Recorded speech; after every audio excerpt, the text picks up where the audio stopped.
Абактан Дики Арман дайынсыз жоголду. Жогорку кеңештин депутаты Шайырбек Ташиев мандатын тапшырбай тургандыгын айтты. Ысык көлдүн Түп районунда үйдөн 2 эркек кишинин сөөгү табылды.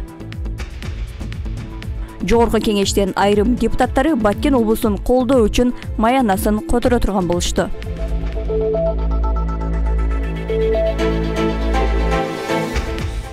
Жогорку кеңештин депутаты Шайырбек Ташиев мандатын тапшырбай тургандыгын айтты. Ал парламенттин бүгүнкү жыйынына түштөн кийин келген. Журналисттердин мандатын тапшыруу тууралуу комментарий беришин сураганда кийинчерээк расмий билдирүү жасай тургандыгын айтты. Мандатын тапшырбайт экен деп жаза бергиле деген жооп менен чектелген. Пожалуйста. Мандатыңыз боюнча комментарий берип коесузбу?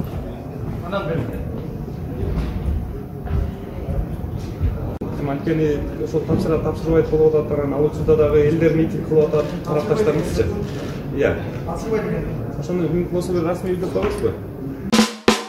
Бул Бекзат. Ал үй бүлөсү менен 10 000 сом төлөп батирде ижарада турушат. Бирок эми көйгөй чечилди. Кантип дейсизби? Ансар Групп коммерциялык эмес керектөө кооперативи 10 жылга пайызсыз бөлүп төлөөнү сунуштайт. Болгону бир гана жолу 4% кызмат акы алынып, башкы төрөм 25%дан башталат. Ансар Групп менен өз үйүңүздө бакубат жашоону улантыңыз.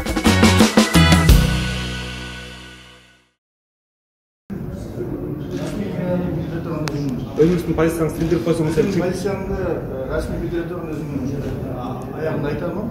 Мына силер телефонуңар бар. Хорошо? Азырынча тапшырбайсыз,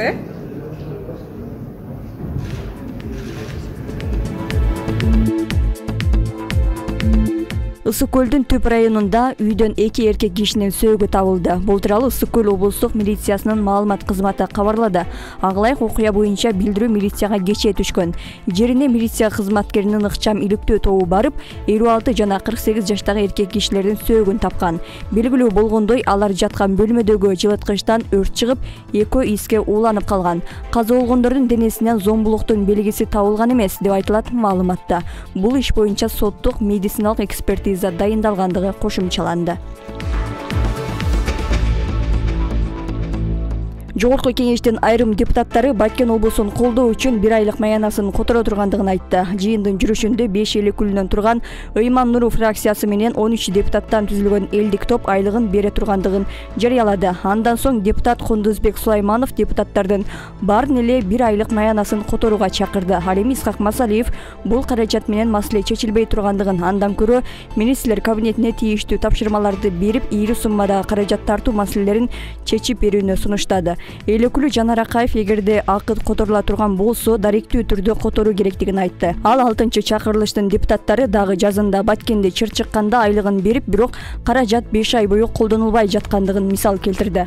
Натыйжада ар бир депутат маянасын өз ыктыяры менен которо турган болду. Жапай Арман деген ат менен таанылган Арман Жумагелдиевдин адвокаттары соттолуучу Алматынын тергөө абагынан жоголгондугун айтышты. Массалык башаламандык уюштурууга шек жараткан Жумагелдиев кайсы жакка которулганы боюнча адвокаттарына маалымат берген эмес. Жактоочу Талгат Эсимовдун айтымында укук коргоочулар Жумагелдиев менен кечээ күнү күндүз көрүшкөн жана ал көрсөтмө берүүгө даярданып жаткан. Биз кесиптештер менен ага 2 ирет барганбыз. Биз менен кошо башкы прокуратура түзгөн ведомстволор аралык ыкчам тергөө тобунун мүчөлөрү дагы кирген. Сурак учурунда Жумагелдиев тергөө органдары менен кызматташууга даяр экендигин билдирген деди ал. Бирок анын айтымында 2 февралга караган түнү соттолуучу тергөө абагынан чыгарылып кеткени маалым болду. Адвокаттарга бул боюнча маалымат берилген эмес. Биз тергөө органдары менен байланыштык, алар дагы билбейт экен, деди Эсимов. Жактоочу Куат Салиев билдиргендей, мыйзам боюнча адвокаттар соттолуучунун ар бир кыймылы боюнча кабардар болушу керек. Бизге эч ким эч нерсе айткан эмес. Биздин маалымат боюнча Арман Жумагелдиев чыгарылып кеткен, бирок каерде экендиги белгисиз, деди Салиев. Белгилей кетсек, Жапай Арман деп таанылган белгилүү криминалдык авторитет массалык башаламандык уюштурууга шектелип, 7 январь күнү кылмыштуу топтун 7 мүчөсү Алматы полициясынын атайын операциясы учурунда кармалган. Алардын курал жарагы жана сооттолгон автоунаасы алынган. Буга чейин Жумагелдиев аны башаламандыктын катышуучулары сабап салгандыгын айтып, провокаторлорду жоопко тартууга чакырган. Мамлекет башчы Садыр Жапаров Кытай Эл Республикасынын төрагасы Си Цзиньпиндин чакыруусу менен 3 күнгө коңшу өлкөгө барат. Маалыматта айтылгандай иш сапар 3 февралдан 6 февралга чейин пландалган. Кулубаевдин билдиргендей, мамлекет башчы Пекин шаарында өтө турган кышкы Олимпиада оюндарынын ачылыш аземине катышып, Кытай Эл Республикасынын төрагасы Си Цзиньпин менен жолугат. Талкуулана турган негизги маселелердин бири Кытай, Кыргызстан, Өзбекстан эл аралык темир жол линиясын куруу болмокчу. Соода-экономикалык кызматташуунун алкагында кыргыз тарап Эркештам жана Торгат өткөрмө бекеттерин өткөрүү мүмкүнчүлүгүн кеңейтүү, өлкөлөр ортосундагы аба каттамдарын жандантуу маселесин көтөрөт. Мындан тышкары кыргыз делегациясы энергетика, тоо-кен, айыл чарба жана билим берүү тармактарында бир катар долбоорлорду улантууга ниеттенип жаткандыгын, кызматташуу маселелерин талкуулоого даяр экендигин билдирген. Абакта олтуруп эле ишкерди коркутуп, ири суммадагы акча каражатын опузалап талап кылып жүргөн киши аныкталды.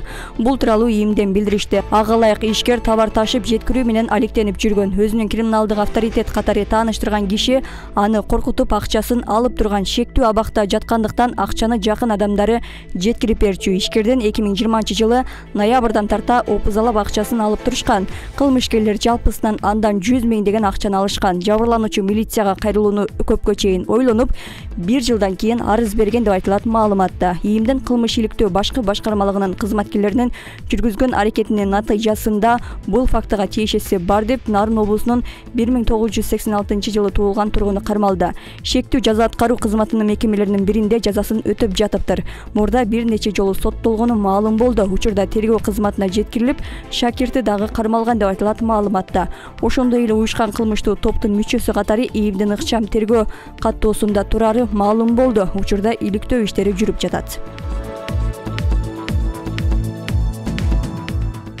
Бишкек шаардык сотунда октябрь окуяларына байланыштуу камакта жаткан Жеңиш Молдахматов, Курсант Асанов жана Фарид Ниязовдун баш коргоо чарасы каралып, Жеңиш Молдахматов үй камагына чыгарылды. Асанов менен Ниязов абакта калтырылды. Бул тууралуу Молдахматовдун жардамчысы Эрлан Бекчаро уулу билдирди. Молдахматов сот залынан чыккандан кийин журналисттердин суроолоруна жооп берди. Түрмөдө олтурганыма 271 күн болду.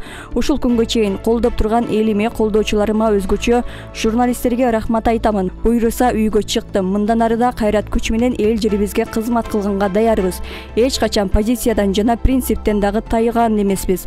Баарына рахмат, деди ал. Замандаш партиясы менен 2020-жылдагы шайлоого катышкандан кийин Туран партиясын түзгөн Жеңиш Молдахматов былтыр 8-майда камалган. 2020-жылдын октябрында парламенттик шайлоонун жыйынтыгына байланыштуу нааразычылык күчөп, анда тополоң менен коштолуп бийлик алмашуу менен аяктаган.